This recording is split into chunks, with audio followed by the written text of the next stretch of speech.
ஒரு ஒனியன் வந்து நீல வாக்கில் இந்த பிரியாணிக்கெல்லாம் வெட்டோம் இல்லையா அந்த மாதிரி ஒரு ஒனியனை பார்த்தீங்கன்னு சொன்னால் குட்டி குட்டி கியூபாக கட் பண்ணணும். ஸோ இதை கட் பண்ணிவிட்டு எப்படின்றத நான் உங்களுக்கு காட்டுறேன். ஓகே, கர்ட் வந்து கூலாக இருக்கிறதுனால ஃபர்ஸ்ட் வந்து இந்த கர்ட் போட்டு சலட் மாதிரி செஞ்சு வச்சிடும் ஒனியன். ஸோ இதுக்கு என்ன வேணும்னு நான் சொல்கிறேன். ஃபர்ஸ்ட் வந்து கர்ட் வந்து போட்டுக்கலாம். கர்ட் வந்து நிறைய போட தேவையில்லை, ஒரு 2 ஸ்பூன் அந்த மாதிரி போட்டுக்கோங்க போதும். நிறைய நாங்கள் போட்டு ஓவராக அந்த மில்கி டேஸ்ட் வந்தாலும் டேஸ்ட் இருக்காது. இது ஏன் இப்படி செய்யணும், இந்த மாதிரி ஒரு சலட் செய்யணும் பார்த்தீங்கன்னா மயோனிஸுக்கு பார்த்தீங்கன்னா இந்த சலட் வந்து செய்யும். ஸோ மெயினாகவே வந்து நாங்கள் எக்ல தான் செய்யணும். ஸோ இன்னும் கொஞ்சம் கர்ட் போட்டுக்கணும்.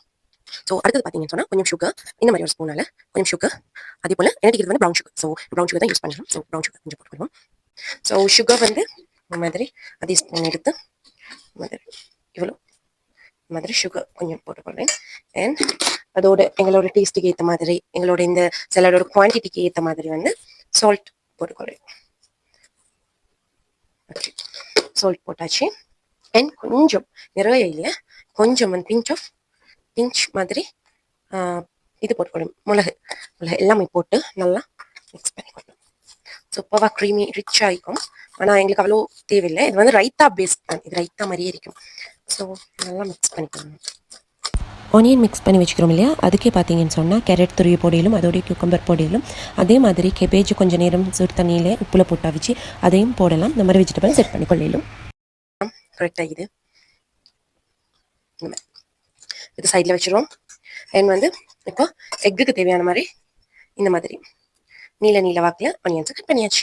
இப்போ இந்த ஆனியனுக்குமே சேம் ப்ராசஸ். சால்ட் போட போகிறேன், சால்ட் தேவையான அளவு.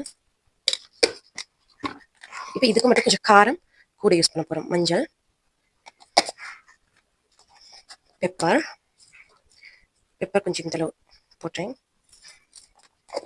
அண்ட் வந்து சில்லி ஃப்ளாக்ஸ் போட போகிறேன். சில்லி ஃப்ளாக்ஸ் வந்து டேஸ்ட்டு நல்லா காட்டும், அந்த ஸ்பைசி லெவல் நல்லா இருக்கும்.